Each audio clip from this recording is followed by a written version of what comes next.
Good morning, students.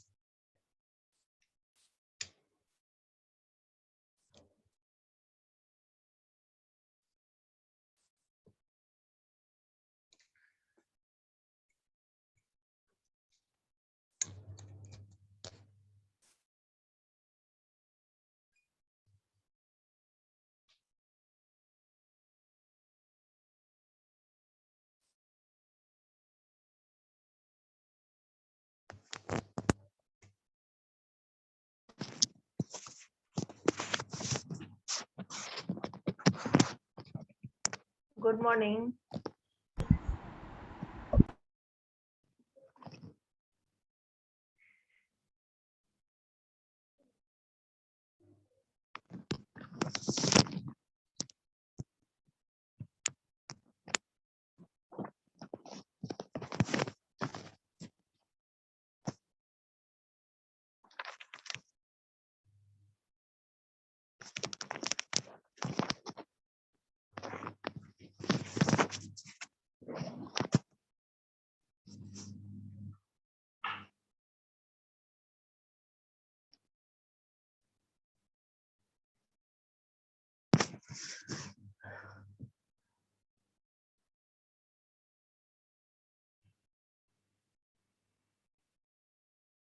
Good morning, Neha, Harshit, Harsh.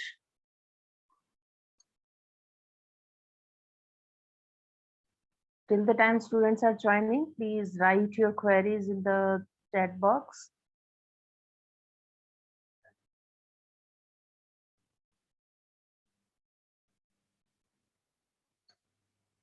I hope I am audible to all of you.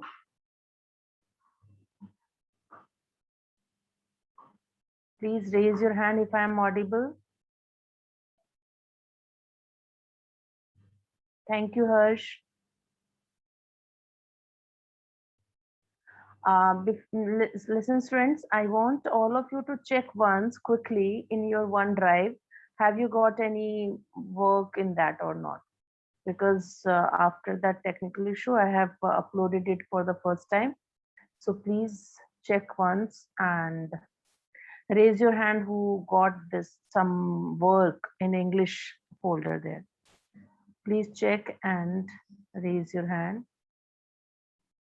Write yes or no in your chat box.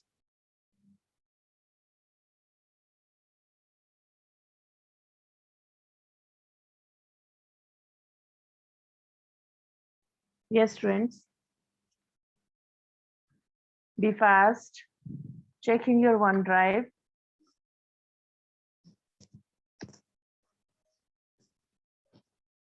Okay, Sahil has written that he got it. So hopefully the others also have got it.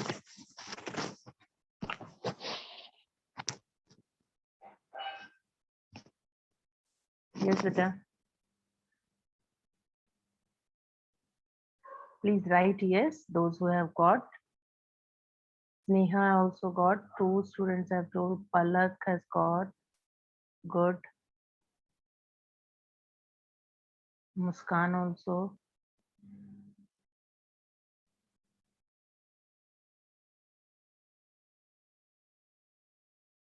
Okay, Neha.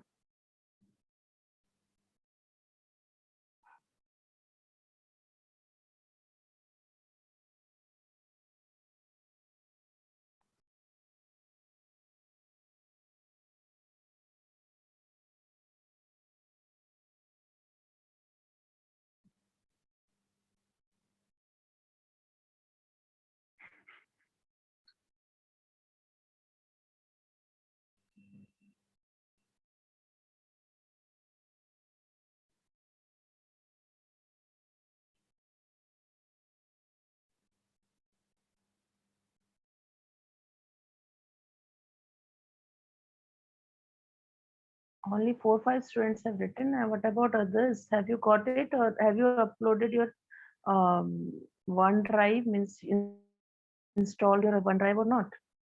Be fast, beta.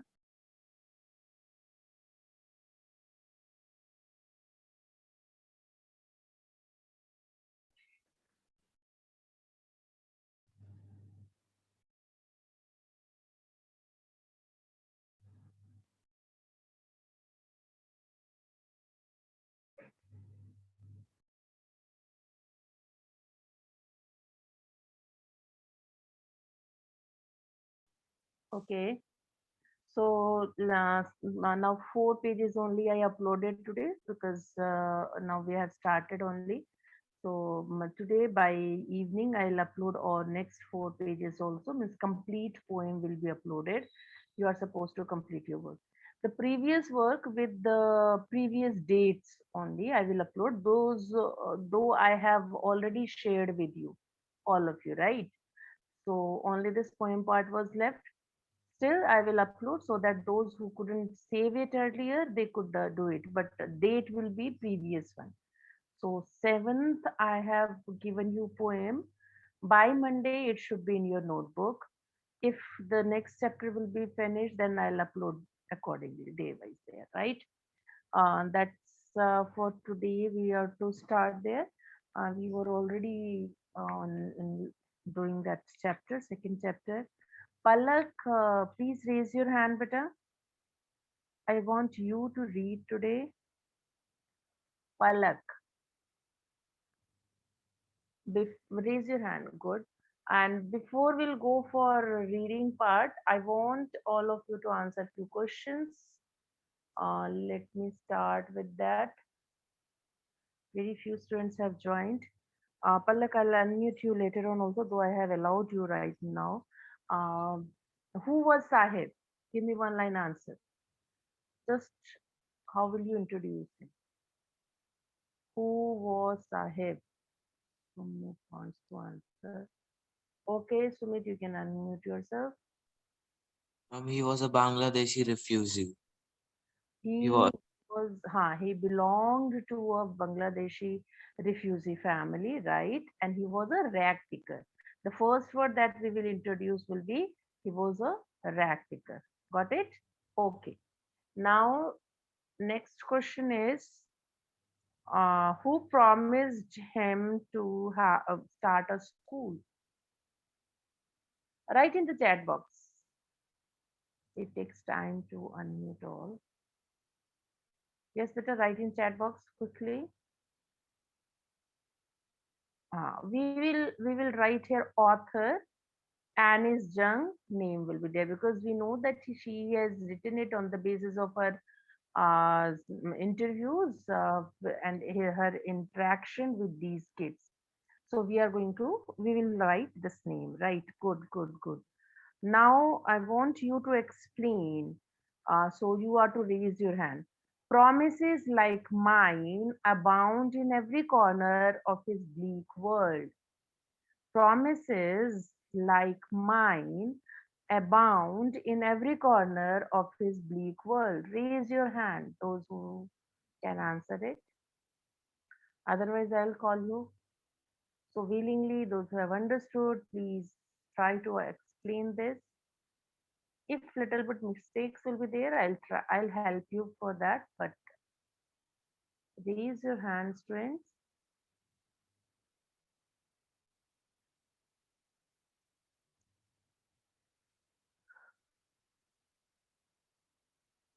I repeat my question. You are to explain the line. Promises like mine abound in every corner of his bleak world.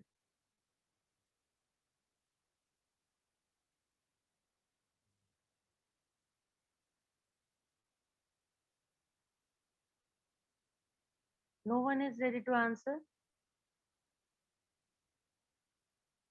Again, Sumit only is trying, right? Let me see. Yes, Sumit, explain it better. Yes, ma'am. When she asked from the author that she want if she is going to school, then he said like there is no school in the neighborhood, and she made a he made like ma'am jokingly he said that when they will build a school, she will come to the school, and when after Because she we will not use. Sahib is there, so he will come to school. And Anne is junk for her. We will use she. Okay. So she promised him that she was going to build a school. But I want this explanation of this particular line. Promises like mine abound in every corner of his bleak world. Yes, he beta, came to her, she was embarrassed because she made a fake promise. right? But this line you have not failed to explain. You are given everything before whatsoever had happened before that. Read this line once. I'm reading it for you. Promises like mine abound in every corner of his bleak world. You are supposed to explain this line. Somebody else has raised hand. It's Shubhangi. Yes, beta. You can unmute yourself. Switch on your videos also, beta. Those who are at least giving the answer. Shubhangi, switch on your video. Right. Yes, beta. Yes, ma'am.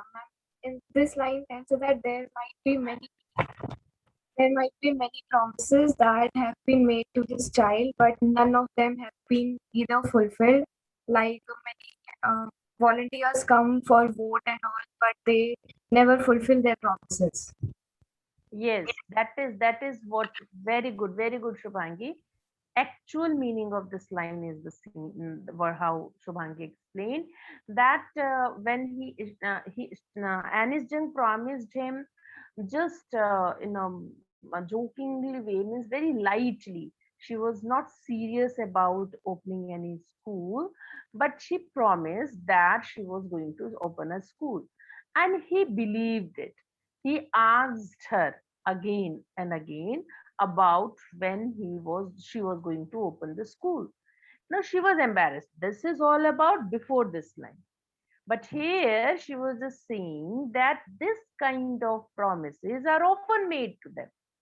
They are fake promises, and it that's why their whole world is around them, their surrounding, their whole world is a bleak world, up based on the fake promises only. Nothing is encouraging for them. Nothing motivates them that some change will be brought in their life, right? So this way we are to explain this line. I hope rest of you have understood. Please switch on your cameras, students. Switch on your camera. Good. Niti Agarwal has done. Arshit. Okay. Now, the next paragraph also, we are having example of metaphor in that. Can I have the example from your side? Metaphor in the next paragraph. After months of knowing him, from here to recognize each of them. Write down in the chat box with a past example of metaphor. Very good. Shubhangi has written Army of Barefoot Boys. Right. Now, there is a simile. Very good, Harshit. You have also written the right answer. Now, I want somebody, Tamanna has raised hand. So, raise your hand, Tamanna, once again. Please raise your hand. I want you to explain the simile used here. I want you to explain simile used in these lines. Ma'am, this one, like the morning birds. Yes, explain it. Simile is when we compare. So you just tell me why they are being compared. Yes, beta. Tamanna, you can unmute yourself. Ma'am, the author has said that an army of barefoot boys who appear like the morning birds. So here, the boys, Sahib Alam and his friends are being compared to morning birds Okay, why they are because being they roam here and there they come out of their houses early in the morning and they go back to their houses before till the noon. noon. Right? That yes, you are to explain this point. Very good. At least you tried. Mute yourself now. Now, Palak, you can raise your hand. I want you to read today. Palak, very good, beta. Yes, you can unmute yourself now. Yes, Ma'am, Palak. from where? We left here only, I guess, recognize each of them. Up to this only we have read yesterday, right, beta? So we can Ma'am, I start. didn't mark that line. Okay, Actually. okay. So be conscious. Why aren't you wearing chappals? That is what we are doing. Please switch on your Why video. aren't I like switch on your video, beta.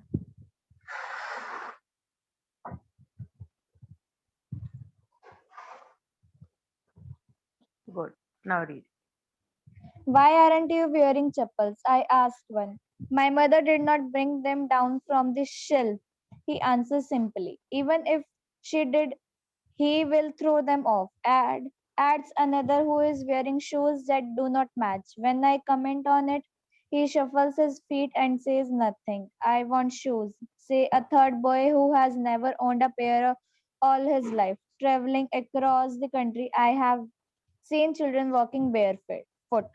In cities on village roads, it is not lack of money, but a tradition to stay barefoot is one explanation. I wonder if this is only an excuse to explain away a perpetual state of poverty. Wait, beta, wait. Palak. Now, listen, friends. We are going to have this explanation. This is a different point of view, you can say, where Anis Jung is going to raise a voice for them, and otherwise also what is there to explain their miserable condition. She has taken this particular point. Now, first of all, when she inquired about wearing footwear, what kind of answers she got? One said that mother was not allowing him to wear it on the regular basis. She used to keep on shelf, right? One thing means it. This line means that wearing footwear was a kind of luxury to have it. It happens na, that your very costly clothes or something which is very costly, your parents keep that for occasional uses. Am I right? It happens with us also. Something which is very pretty dress you have and that is costly one. Your parents are not going to allow you to wear it on the in regular days there, right? On certain occasion only they will allow you to wear it. So this kind of thing was footwear for them. Wearing footwear was a kind of luxury to have, to enjoy on occasional days there. So parents were not allowing them to use it on the regular basis. One thing we got it. Second child said that he will not wear even if he would be given. Means some of them were not wearing it on the regular basis. They were not wearing footwear because they were not comfortable in that. They were not habitual of that. Those who don't wear footwear, they feel that it is their foots are being trapped or that is being somewhere means something has been tied on the foot there. They feel it uncomfortable. So they are not. This thing again is a thing which occasionally they get, and that's why that makes them come uncomfortable too. Now, third one is there, even if they get, most of the time they use the discarded shoes or footwear, and that those footwear or shoes might not be matching with each other, right? They do might not have the pair of same size and color or shoes like that, right? So they are satisfied, they satisfy themselves, those who are able to wear it, they satisfy with that unmatched pair also. And one was even longing for those mismatched shoes even throughout the life. That child has never got that chance to wear any footwear, even the discarded one, even the mismatched one. So he was not able to get that. Now these were some of the explanation. One more explanation Anis Jung got. She was interviewing children, these deprived children, in villages and in cities also. So here, when she inquired, she got one more explanation apart from these which we have discussed. She got that explanation that it was a tradition that they should be barefooted. They should not wear footwear. It was a tradition. That explanation she got. Let's count again. What kind of explanation she got when she inquired about footwear? One said parents are not allowing it to wear on regular basis. Mother keeps it somewhere on the shelf. Second explanation is being given that they are not comfortable in that. Third one is there, they often get discarded ones and they don't have any such pair even. Many of them are not having even the mismatched pair of shoes. Apart from these explanation, one more explanation was about that it was a tradition, and that's why they were not wearing any footwear. Means as per their tradition, they were not allowed to wear footwear. Now let me make it some give a realistic approach to this. You must have seen that many of the families years before other now I know that some changes have occurred, but we are not allowed to wear footwear inside the house. Am I right? It happens in the families there, right? See, we have some reasons related with this. That is to keep because of hygiene. Also, we try to keep that outside.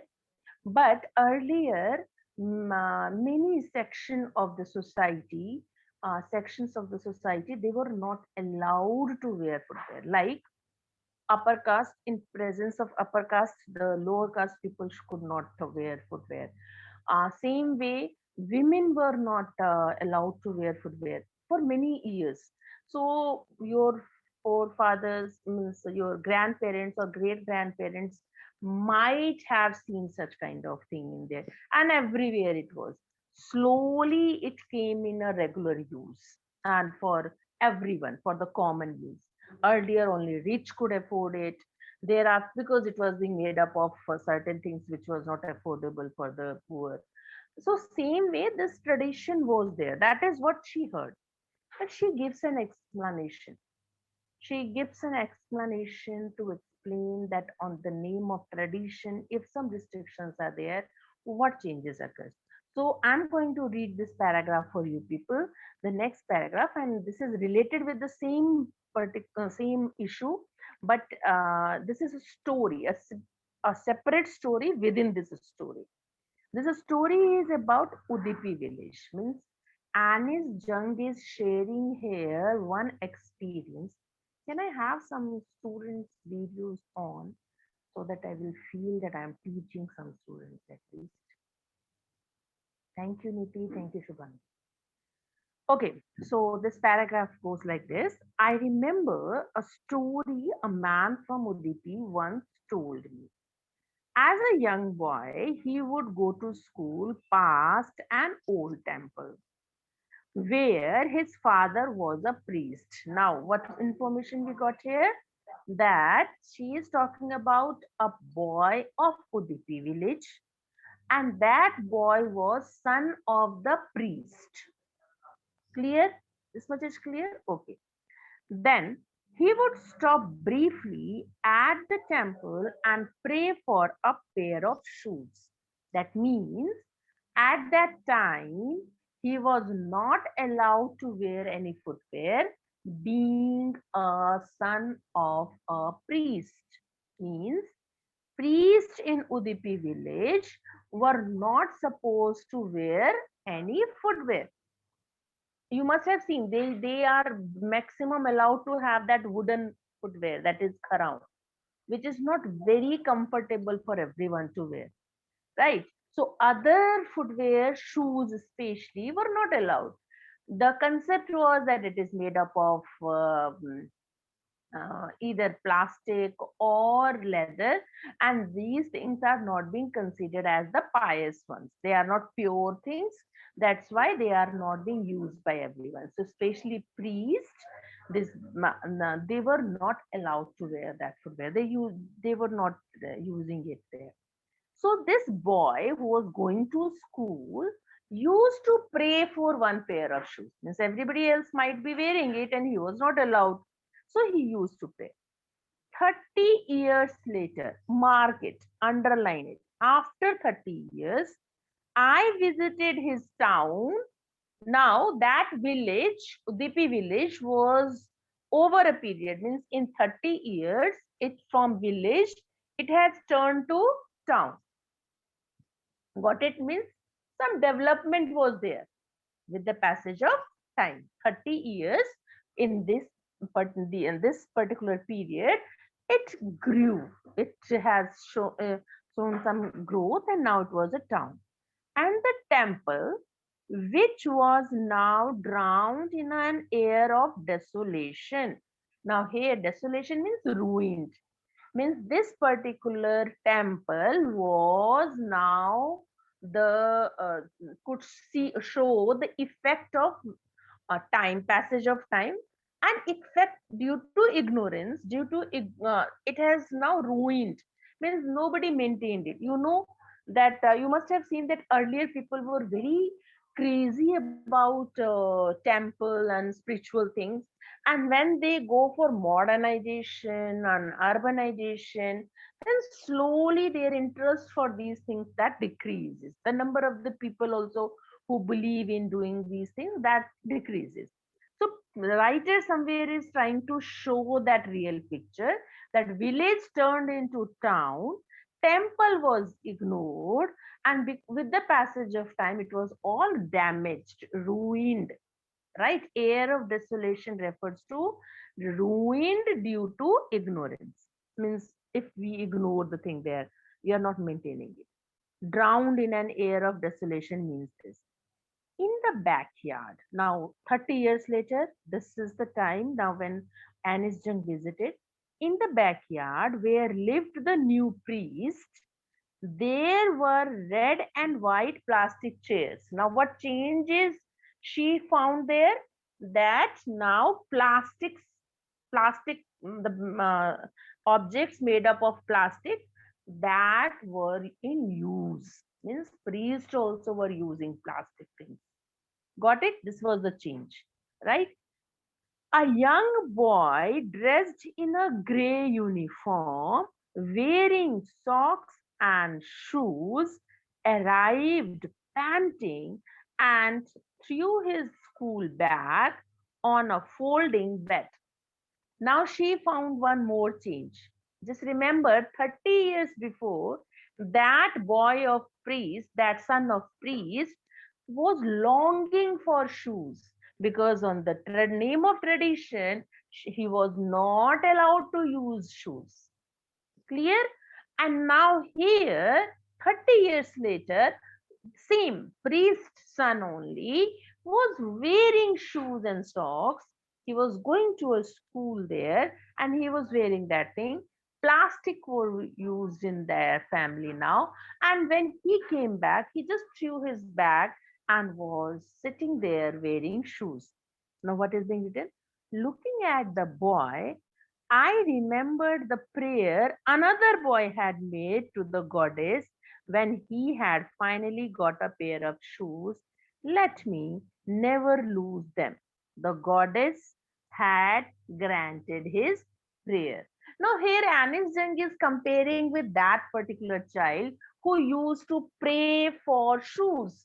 Now, she just reconnected that it seems as if that boy who was praying for the shoes got the pair of shoes, and now he is not interested in throwing them out, getting away from them. Somebody should not take it from him. He should wear it forever. That wish is being fulfilled. Means 30 years before that child was there. Now what is being related here? Suppose that priest, that son of priest now is present priest there. Now his son has seen this change. Now his son is allowed to wear shoes. So Anis Jung, what she is, why she mentioned this story. Now this is the line where we get to know.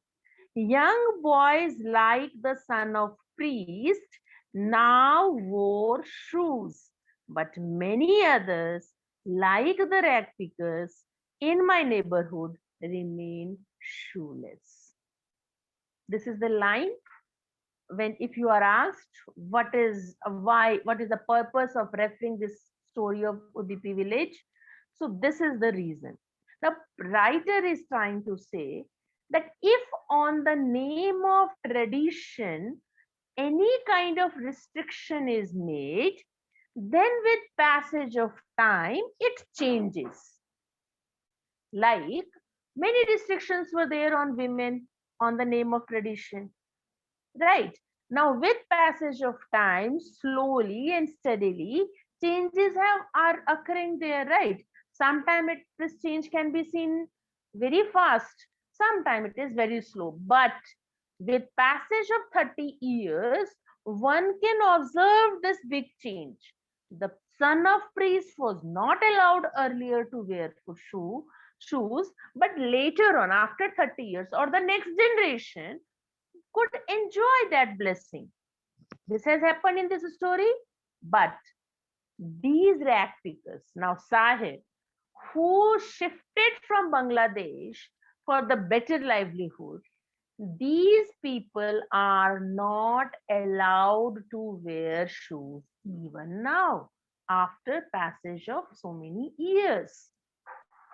Now here it is mentioned, this line, this particular explanation example is to explain the line before this paragraph. I wonder if this is only an excuse to explain away a perpetual state of poverty. Perpetual means continuous. Perpetual means continuous. So continuous state of poverty is being covered with this explanation. What Anis Jung said, that other explanations were there, mother is not allowing, and other, everything was because they couldn't afford shoes. That's why they were not in habit. And now she is talking about rag pickers. So these deprived children are not able to afford even a pair of shoes for themselves. And they are making different excuses.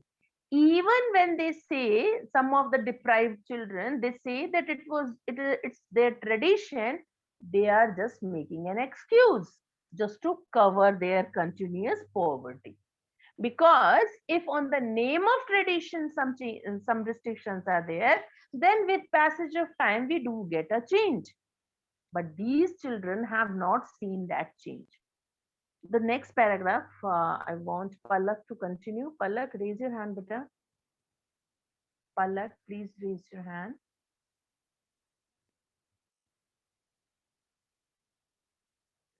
Yes, read it there. You My are on acquaintance. camera also, beta.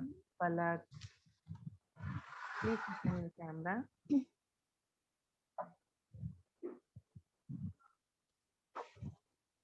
My Right. acquaintance with the barefoot rag pickers leads me to Simapuri, a place on the periphery of Delhi, yet miles away from it.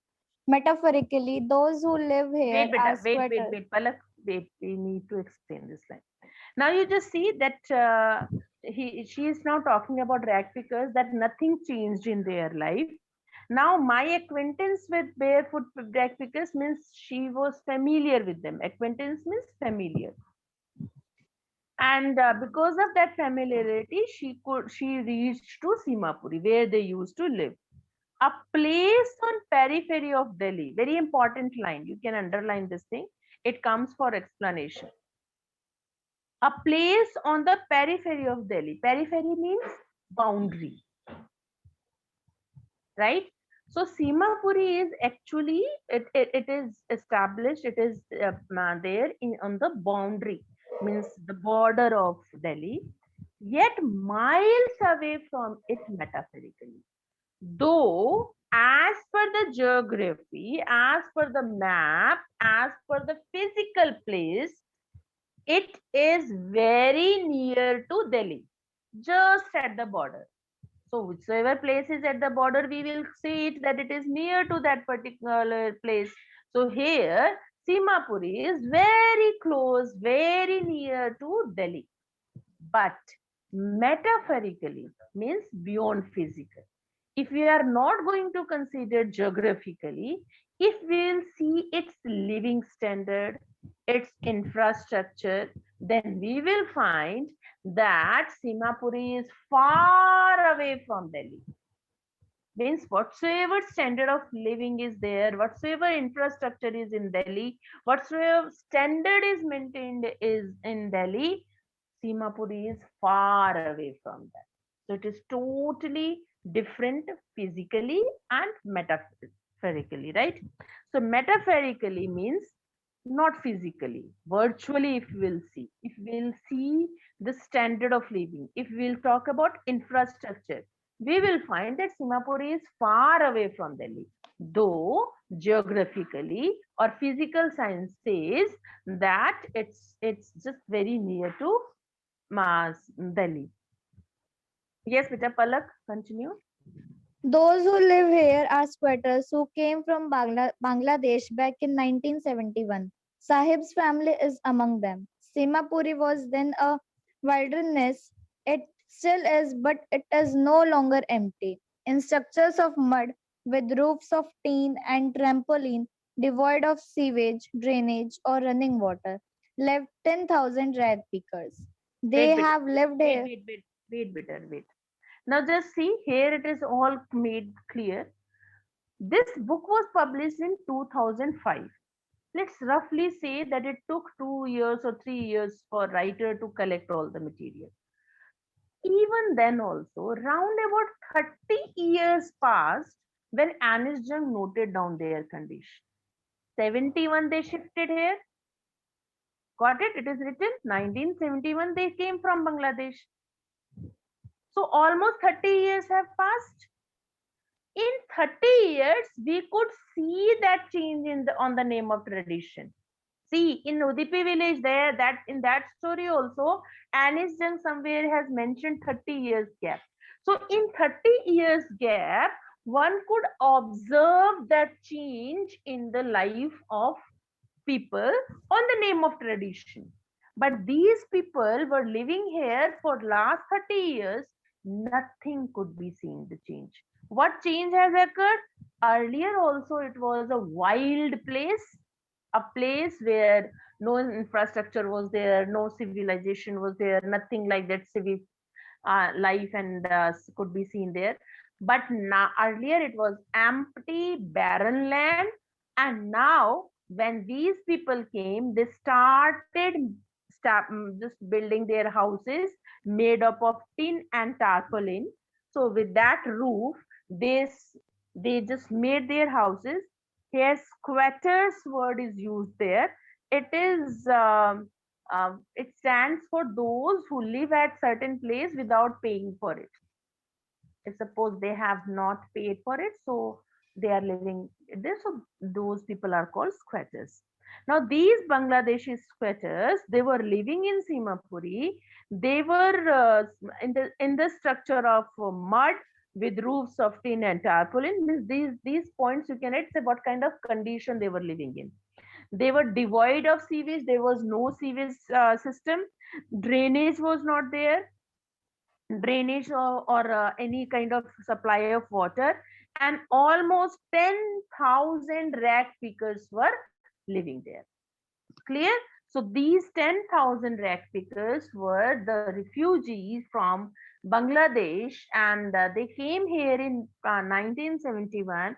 Until that time, till the time that Anis Jung interviewed them, they were living in the same condition.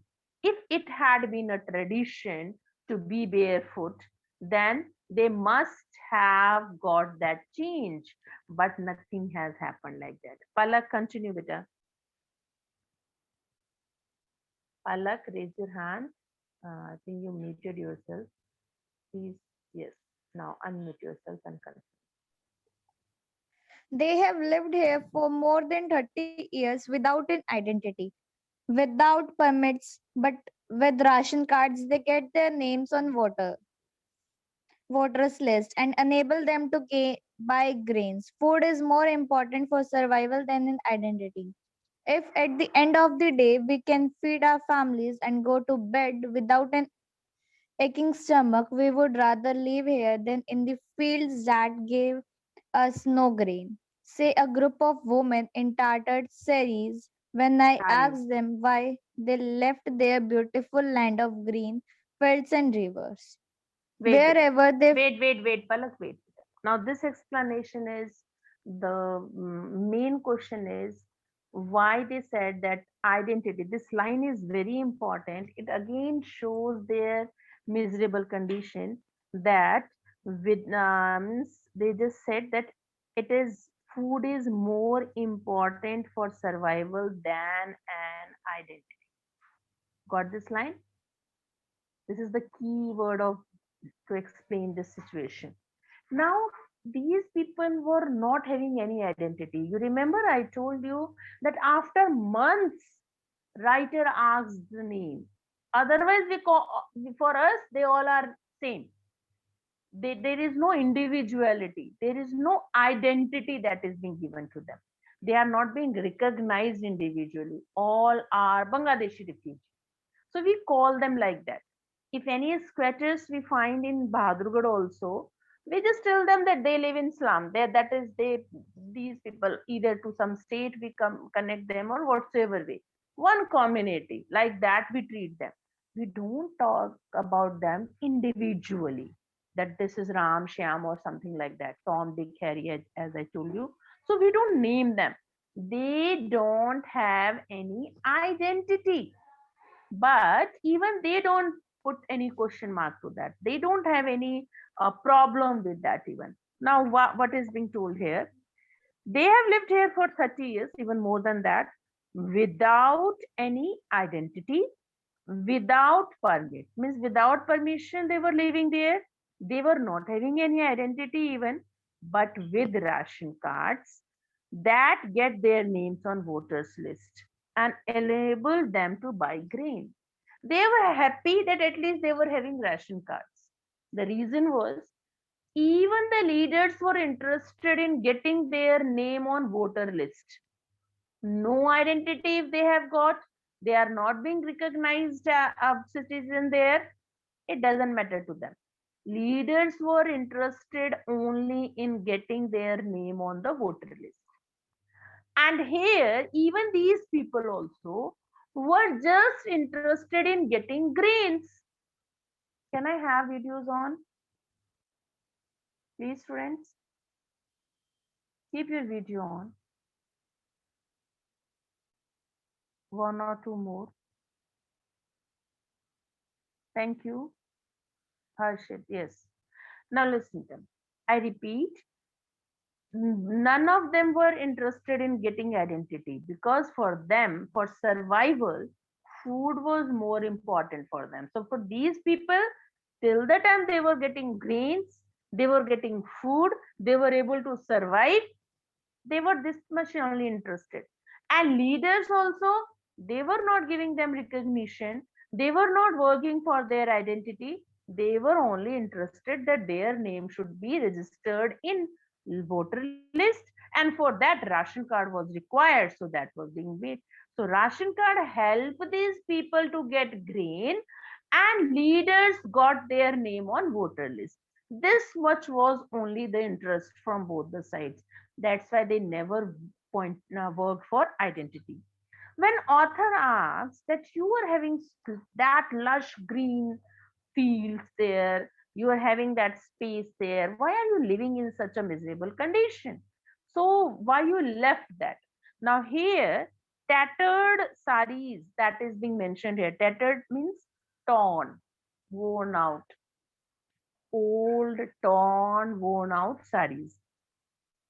Now, one group of women said that it is at the end. If at the end of the day we can feed our families and go to bed without an aching stomach, we would rather live here than in the fields that gave us no grain.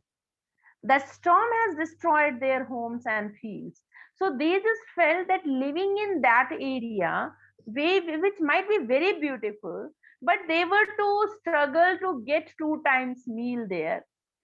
That living here in this condition and getting that two-time meal properly, that is much better.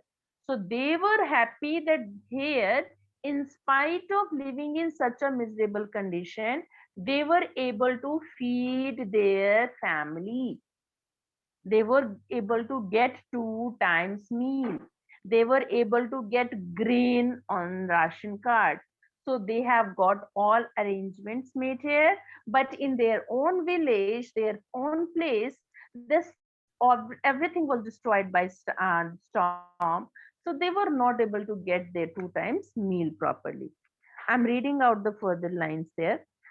Wherever they find food, they pitch their tents and become transit homes. Means, so what they did, it's not that directly they came to Delhi. What they do, they start from their place where they are not able to get food. They keep on moving from one place to another place, putting their transit homes. This because it was temporary homes that they were used to establish there. Children grow up in them, becoming partners in survival. Very, very important point here. If you remember right, we have learned about those children in elementary school also. They were burdened with responsibilities. They have, and here in Lost Spring, even the title says they lost their childhood. These rag pickers, when they were going outside, they were just trying to get some valuable thing so that they will get something to for their livelihood. So instead of being dependent children, we are blessed that our parents have taken care of us. When we grew till now, they are just feeding us. We don't have to bother about that thing, right? So these children are such unlucky the partners there in the family. They were not dependents, rather they were partners of survival because they also were contributing in earning livelihood. Why we call them partners of survival? Because they were also contributing in earning livelihood. Is it clear, beta? Why it was called transit homes? Means it was temporary homes. They were not getting permanent homes there. And survival in Simapuri means ragpicking. There was no other option left for them in Simapuri. The people in Simapuri could have only one option of earning livelihood, and that was all about rat picking only. They were having this profession only there. Through the years, it has acquired the proportions of the fine art. Now, this is exaggeration, means we are exaggerating it. We may call it hyperbole also. Garbage to them is gold. This is example of hyperbole. In Hindi, we call it Atishokti Alankar. If you might have learned about it, Atishokti Alankar refers to that explanation which is being exaggerated beyond real thing there, right? So it seems all imagined thing there. Now, what they are talking about here, that with the passage of time, it has become an art. This profession, they are so skilled in rag picking that they learn it as an art. Now they have learned it, they have developed that skill of picking rags there, what where they can have the maximum valuable thing, which area they should have. So this kind of art they have made of it.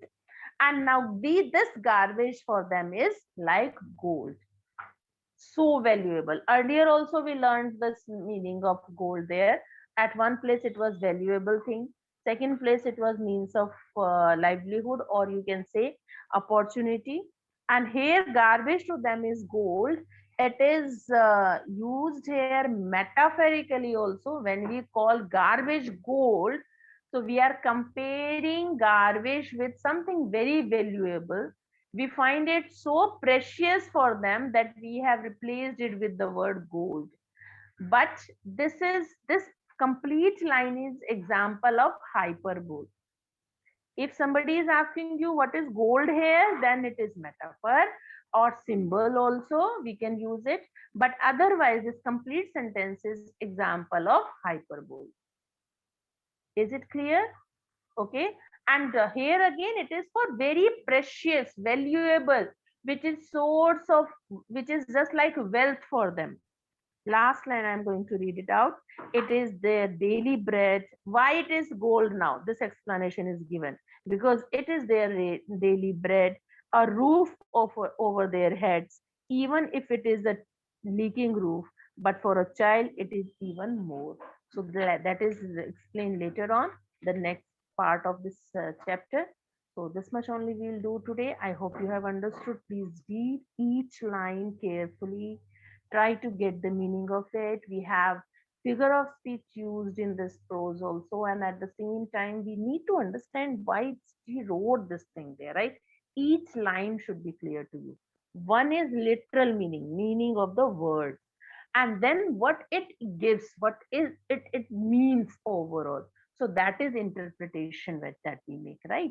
So please read all these pages, read up to page number 15. That is your homework for today. Okay, beta, and complete your notebook. That's all for today. Thank you, students. Right, that time is over, so we will end the class. Thank you to all of you. Have a nice time. Good day to all of you.